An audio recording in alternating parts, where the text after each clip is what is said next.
Thank you, Mike. And first of all, I want to say a huge thanks to Mike and to Ben for sorting this wonderful meeting out for us all. I know that the other charities are really chuffed to bits that we've been able to do this. So hello, everyone. It's great to see some of you on my screen anyway.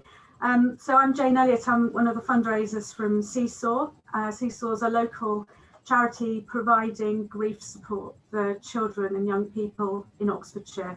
We're the only service providing this very specialist area of grief support. And the charity's been going for 20 years now, so we're very well established and quite well known, but people still haven't heard about us. So it's great to have this opportunity to tell you a bit about what we do.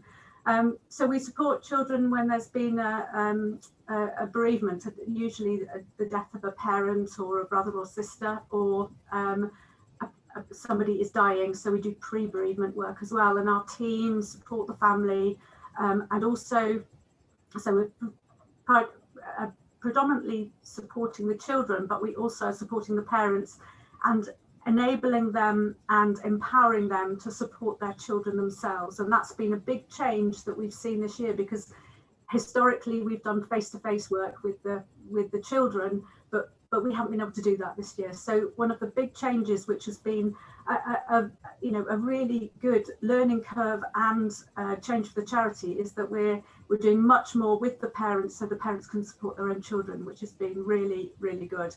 The impact of this year has hit us quite hard financially. We're going to be £100,000 down, we think, by the end of our financial year. Having said that, we've had great support, and thank you to all the corporates who have backed us and helped us through this difficult year. We are looking ahead to next year, and we are planning some really good events. So corporate teams, if you're interested, we're doing the Three Peaks Challenge early June. We're going to have not the masked ball at Blenheim Palace on the 12th of June. That's to celebrate SeeSaw's 21st birthday. There will be the Oxford Half next year. I'm absolutely sure of it. So teams of runners, please sign up. And for the first time, we're doing an international event. We're going to do a Sahara Trek next November, which again is a good team opportunity for people. So we have got some great stuff lined up. Let's hope next year will be a very different year for everyone. I know lots of people have struggled, and there's been a lot of sadness and challenges this year for everyone. The knock-on effect of COVID for children and their families is going to ripple on for a long time. So we SeeSaw is needed now more than ever before. One of the things that we'd like you to do and help us with is we've entered the Brand the Bus competition, being run by the Oxford Bus Company. And the winning charity gets its branding all over a double-decker bus. That will give us great visibility around Oxfordshire. So if you can, and if you'd like to, please vote for us with that. And the other thing I'm chuffed to bits about is we have produced a Bakes and Cakes calendar for 2021. It's been done by some of you might know Mike Brewer of Wheeler Dealer fame. His wife Michelle is a great baker, and she has produced this lovely calendar with a different cake and a different recipe for every month. That's January. They're on sale on our website, on our e-shop, for £8 each. They make nice Christmas presents. So anyway, that's me, that's SeeSaw, that's the calendar. Thank you very much for this opportunity. Thank you, Mike, and thanks, Mike, for organising this today. It's been fun preparing for it. So thanks again for being very supportive of what we do. Yeah, I work for Sobell House. We're an adult hospice on the Churchill site in Headington. I'm the corporate partnerships manager, so my job is to sort of connect with local businesses who want to support us in lots of different ways, and that can be anything from jumping out of an aeroplane to having a black tie dinner to building a fence or donating Easter eggs. It's just very varied. My role is very varied. The hospice itself, we're an adult hospice, so we've got an 18-bed unit here in Headington. We've also got support out in our community. We also have a presence in the local hospitals as well. So we've been around for about approaching 45 years now, this coming year. I think by the very nature of what we do, we touch the lives of everybody. So every business I go into, somebody will come up to me and say, you looked after my father, my brother, sadly, occasionally my son or my daughter. And they talk glowingly. They don't say, and you took away all the sadness. They say, you took us and our family through what was a difficult time, and you made it as good as it possibly could be. And even though those people are left with great sadness, the hospice made it possible for them to have some sort of positive memories of what was a difficult time. And although we are an adult hospice, I would say we support the whole family. And I look at, what do I find moving about working here? I would say if you saw somebody being wheeled in from an ambulance and, followed by their teenage children, I find that one of the most moving sights, really. And I think, when a 14-year-old boy is just about to lose his dad, these are very difficult times. And that's why hospices are very, very special places. They're filled with very special people who do very special jobs. And I'm sort of in awe of the people I work with. I love what I do. I think when you work for someone like this, it just has to be in your core, really. You can't help but be very, very moved. When I speak, I feel a bit moved now, actually, because you want to be moved because it's such an important thing that we do. But also, just a couple of things. I've got 30 seconds. I've got my timer on. I don't want to go overrun. But one word I've used a lot this year is the word kindness. And we've seen incredible kindness shown to us this year. And that's why we did a cookbook, Food and Kindness. We've had, that's been a fun project. That's been sponsored by 3 local businesses, and it was a way of supporting businesses that are struggling. So hospitality businesses have struggled this year. So the book was to support those businesses. That's been brilliant. We've also, and we've sold about approaching 1,400 copies of it. We had 1,500 printed. So we've nearly sold out. It's been incredible, really. We launched our business club at the beginning of the year. So we've got lots of people joining that. Just lots of different things. There's a note on my desk this morning from Dark and Taylor, the local electrical contractors, and they said, because it's been a difficult year for them and difficult year for a place like Sobell House, they're donating £10 for every Christmas card they send out to their clients. So that means that over £3,000 is coming to Sobell House. So that was just on my desk this morning. So, I don't know if it's possible to trip over kindness, but really kindness has been everywhere. And finally, when you do work for a charity, you have to do silly things. So you've got to put silly hats on like this, and you've got to get hold of mince pies like this, and you've got to eat mince pies at sort of 8:30 in the morning. And that's just to say that on the 14th of December, we've got what we call Mince Pie Monday. It's a great way for businesses to support Sobell House and eat mince pies. And I've gone over by a minute. Sorry, Mike. Thank you.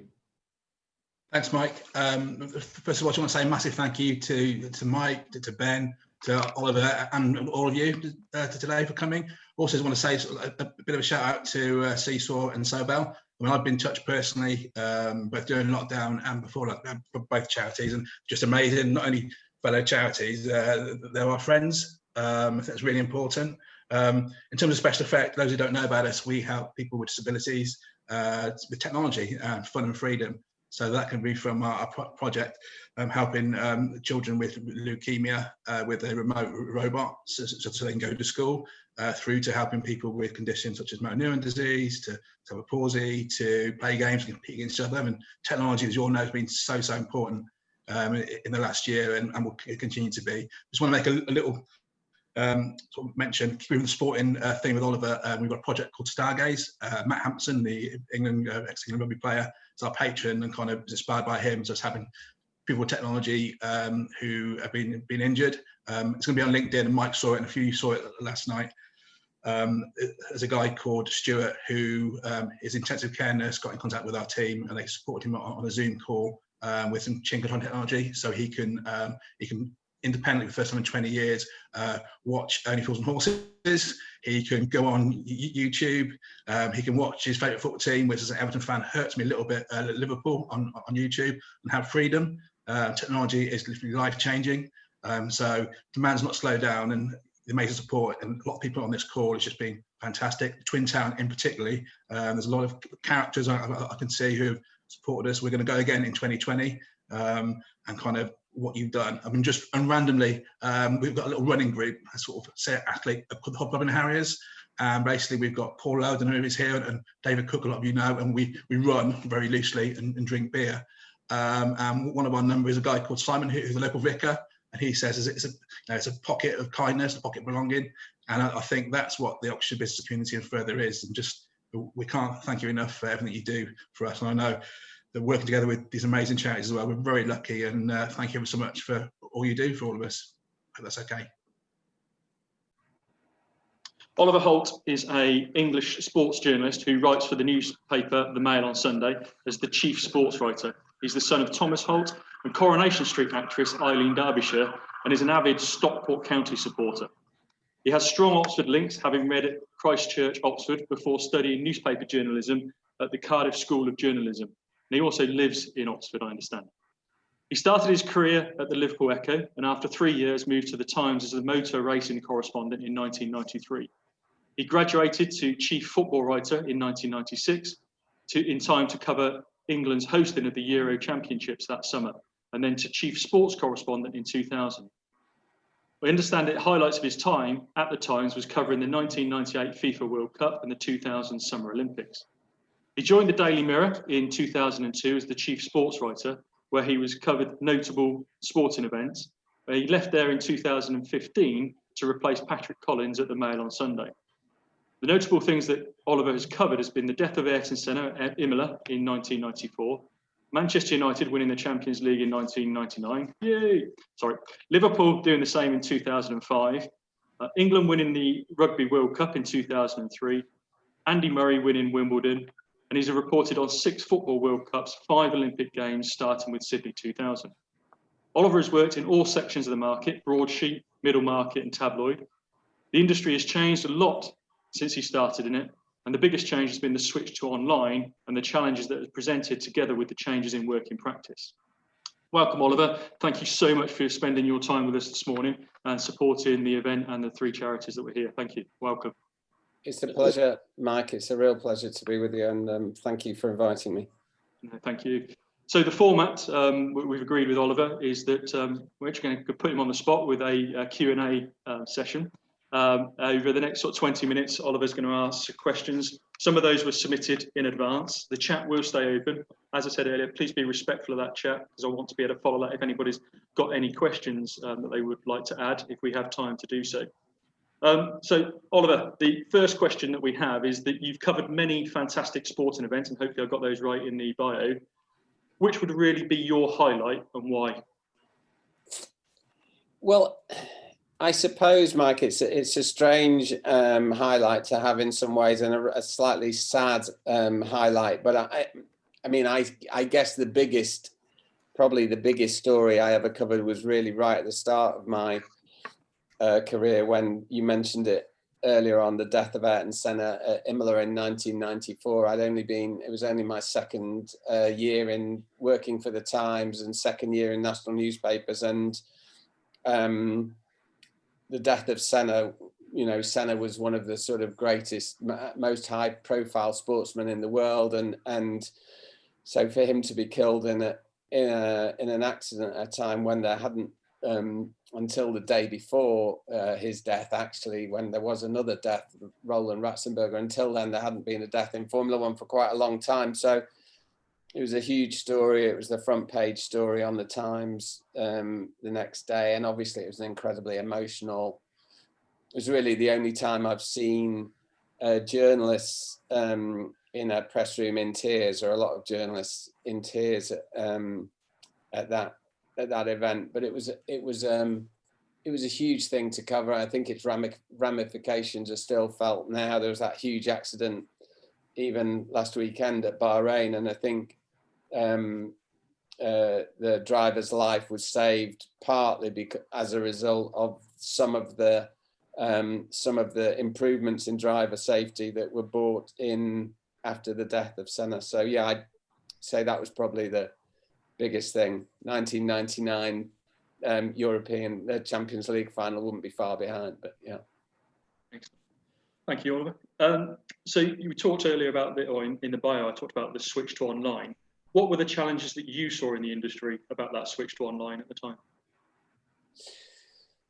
Well, I suppose I have to be honest. When I started in newspapers in the early 90s, I suppose it was what you would call old school. I mean, it was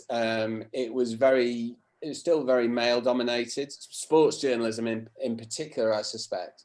And so, we would, when I worked in Formula One, it was like going away with your mates every weekend. There'd be quite a lot of drinking involved, and the standards of professionalism, I suppose, were different. It was just a different time. So you would, people would start drinking at lunchtime when you got there. Sometimes you would, you could disappear when you just had one deadline. You had a newspaper deadline in the evening, and that was what you had to fulfill.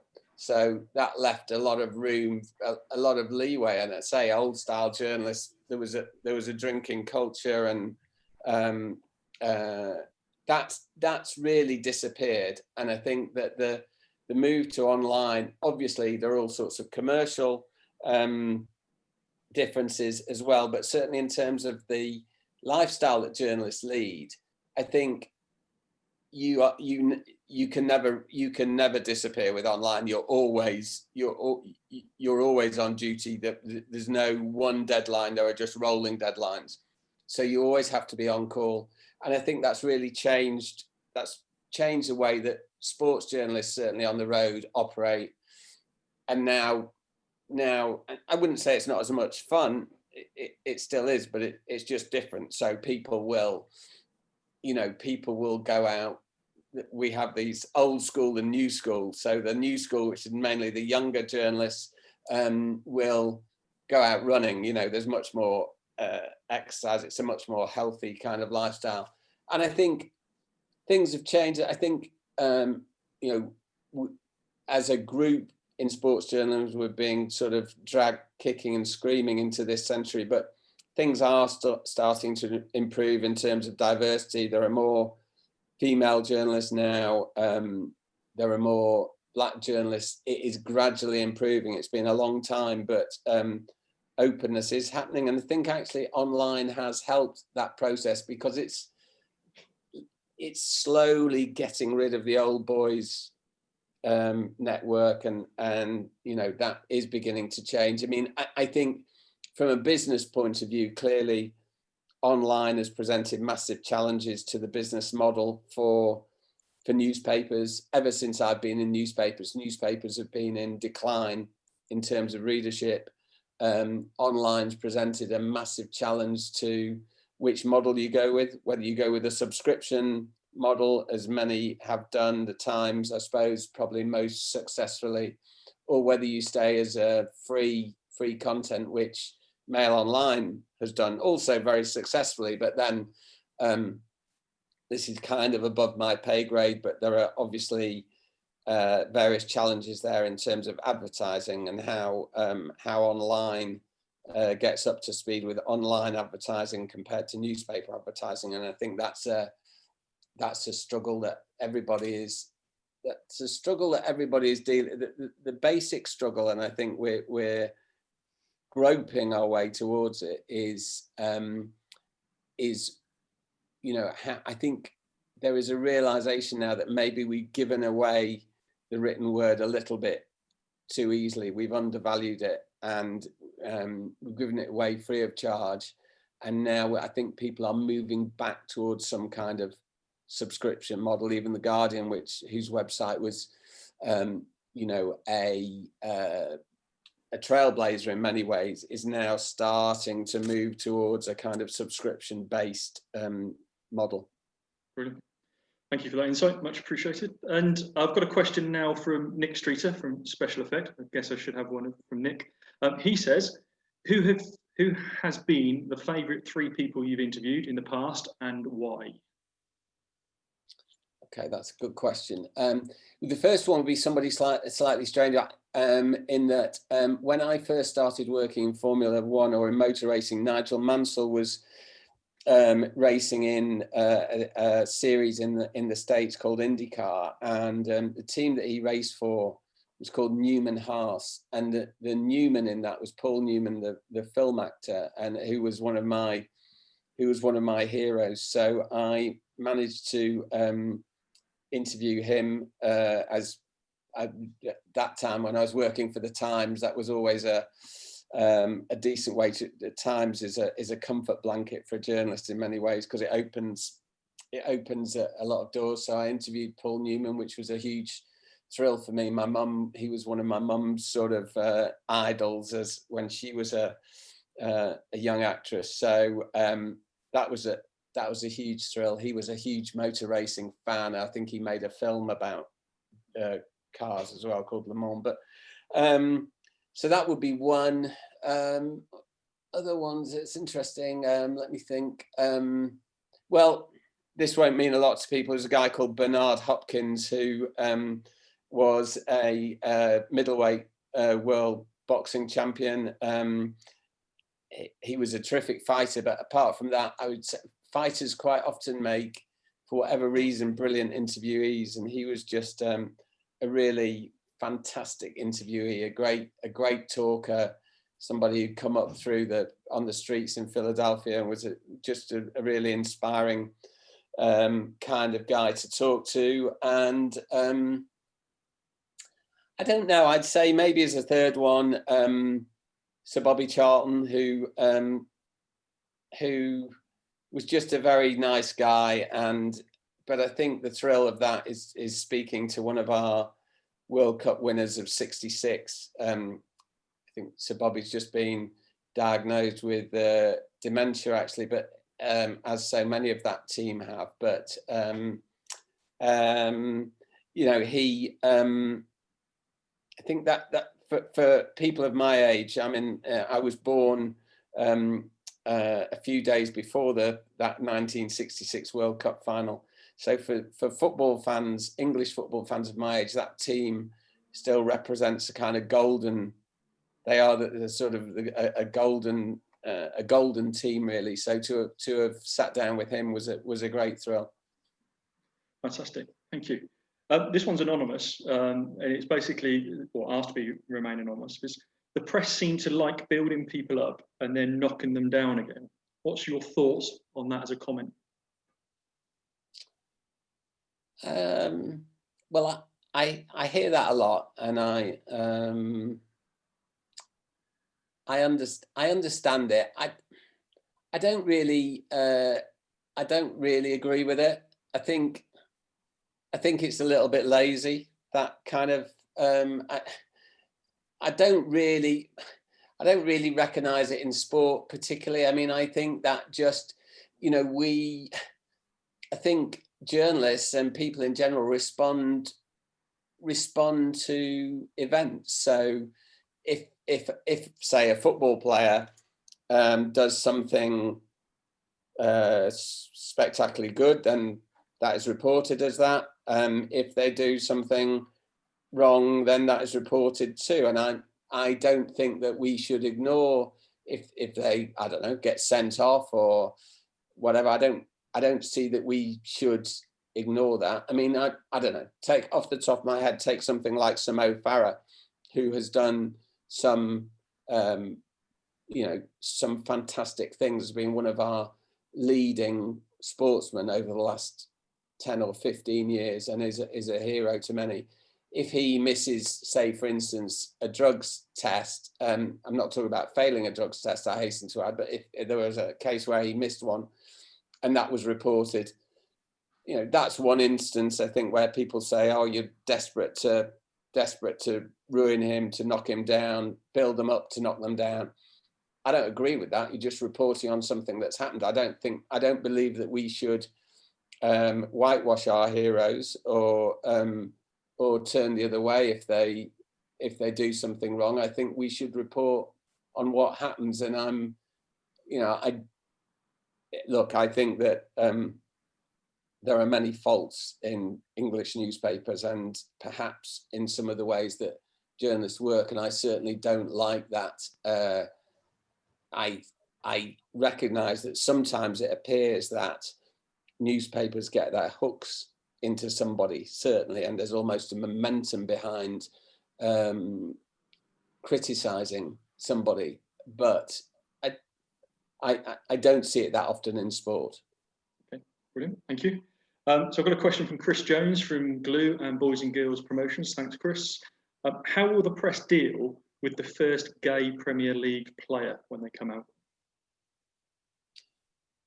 That's a very good question too, and I think it's one that I think about quite a lot. It's you know, there are undoubtedly there must be a lot of gay football players in the Premier League and across our leagues, and it's sad really that none have that they still feel they don't yet feel empowered enough to come out, and I don't blame them for that, because I think again football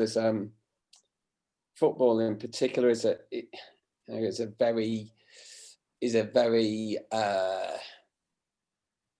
well, I don't know. I think it's easy to throw labels around about toxic masculinity. I think there probably is quite a lot of that in football, and I think football is modernizing slowly. I think the influx of foreign players into football has been a good thing, because I think English football has become a bit more cosmopolitan and a little bit more liberal and a little bit more open than it used to be. In terms of how the press would deal with it, I like to think that the press would deal with it well, and I think that the English press, for all its faults, the sporting press, have become much more, people probably laugh at this, but much more tolerant. I think, look, I saw Anton Ferdinand, who, the former QPR player who was involved in the controversy with John Terry when John Terry was alleged to have racially abused him some years ago. There was a documentary made about that aired earlier this week, and I saw Anton Ferdinand speaking yesterday, I think, about being astonished by the outpouring of support that he'd had in public, but also from the media. And I think that's a sign of the fact that things have changed. People have become more open. I think once one man comes out in terms of men's football in this country, more will come out, and I think it will very quickly become. It won't be a matter of discussion even. I may be being naive, but I really think that in the press it won't be an issue. It can't be an issue, or else I think if anybody in the press made it an issue, they would be ostracized themselves. So I think those kind of attitudes are no longer acceptable in the press. I've got a question from Tracy Smart from the Smart team. Some sports find it difficult to get the coverage that they do. For example, swimming. We have some fantastic world record holders, yet they still struggle to get coverage. What do you think they need to do to change and subsequently benefit from that coverage? Yeah, that's a good question too, and it's also a very pertinent observation. I think Tracy mentioned swimming. Swimming's a good example. I think quite often motorcycling is mentioned to me as well. We have a world speedway champion, or former speedway champion, called Ty Woofenden, who doesn't get much coverage, and that kind of issues like him, a lot of people are upset that he doesn't get the coverage they feel he deserves. Swimming would be a good example in terms of what they can do to change that. I mean, my feeling is I sometimes look at sports. I'm speaking to somebody who's an interviewer partly as well as a match reporter. I think they sometimes they need to be a lot more proactive in reaching out to journalists and saying, please come and interview this fantastic swimmer. You know, say, I don't know, my knowledge of swimming is not perfect, but somebody like Adam Peaty, who is probably our preeminent swimmer, again, probably doesn't get as much coverage as he should. I think the people around him should be reaching out to journalists. If Adam Peaty, somebody from Adam Peaty's organisation came to me and said, would you like to interview him? I'd bite their hand off. So I think that, you know, people around need to be more proactive about getting them out there, because I think if you work for a sport, or in a sport that is less high profile, you have to work an awful lot harder to get the coverage in the paper, because I think, as I mentioned before, there is a tyranny in English newspapers of the tyranny of football. Football dominates everything, and so other sports have to work an awful lot harder. I remember when I was a student in Cardiff, going to report on the Cardiff Devils, who are the local ice hockey team, and even as a student journalist, the access they gave us was absolutely tremendous, because they needed the support. And so they're actually, ironically, you often find that the PR in the lesser sports is an awful lot better than the PR in football, say, because they have to work harder. Excellent. Thank you, Oliver. Much appreciated. So a wonderful insight into your world in press. We have a final question from John Greenwood of Virtual Effect, who's an ambassador of Special Effect. And I guess this is a Stockport County related question, as you're an avid fan, I believe. Is John Rooney better than Wayne Rooney? Well, so John Rooney is a Stockport player. It's the younger brother of Wayne, and he actually, not many people will have seen this, but he did score a goal for Stockport from the halfway line recently. So he is clearly a very talented player. But it must be so difficult for people like John Rooney to, you know, when you follow the same profession as somebody like his elder brother, who's the record, won more England caps than any other outfield player, has scored more goals for Manchester United than any player. You know, in my time in sport, I've come across a lot of people like that who, I guess, sport breeds kind of dynasties or dynastic situations where people follow. So in motor racing, for instance, Michael Schumacher's brother, Ralf Schumacher, worked his way up through the formulas and became a Formula One driver. And obviously he became one of the best drivers in the world. But part of me thought, this is going to be incredibly hard for you, because you are never going to be Michael Schumacher. You're never going to reach that level. Ayrton Senna had a nephew called Bruno who briefly raced in Formula One. But again, part of me, he obviously excelled at what he did, but he's always going to be in the shadow of his uncle. So it's sad. No, it's not sad. John Rooney's a very, very good football player, but I imagine that when he's playing, he's probably susceptible, the way professional sport is, to little asides or sledges, as they call them, about never being as good as his brother. Super. Thank you very much indeed. So that's going to draw to a close our Q&A session with Oliver. Apologies that I wasn't able to ask all the questions that were in the chat there. There are a few great questions in there as well. But Tim from Sobell House, I know you wanted to say a few words. Yeah, I just want to say, Oliver, thank you so much. So it's a year ago today, actually, that we did an event at the Old Bank Hotel where Martin Keown spoke, and obviously a lot's happened since. We were about 45 of us crammed in that fairly small dining room, and but obviously this event today has shown what we can do when we try to be a bit more innovative, and the show must go on. And this is a great example, Mike, and great testament to you for getting the show on the road today and having sort of 140 odd people come in. But when I met Martin Keown when he spoke last week, he mentioned that Oliver was local, so we're trying to find different connections. So when I sent a LinkedIn connection message to Oliver, he replied straight away, you know, within about an hour. So it's really cool. So it's really, when you reach out to people like Oliver, it's lovely when they reply, and you get such a positive reply as well. So I just want to say a massive thank you to you, Oliver. It's been really insightful listening to you, and I'm really grateful that you've given a bit of your time up to support ourselves at Sobell House, Special Effects, and SeeSaw. So thank you so much, Oliver. It's a real pleasure, Tim. Thank you, and I sincerely mean it. Thank you for inviting me, and it's been really lovely to meet so many people in the chat rooms that we had earlier, and to see so many innovative, clever people and local businesses thriving, and most of all, it's you know, it's a real pleasure to be involved with you and Mike, and to see the work that you're doing. I am clearly aware of the work that you do at Sobell House, anecdotally, and to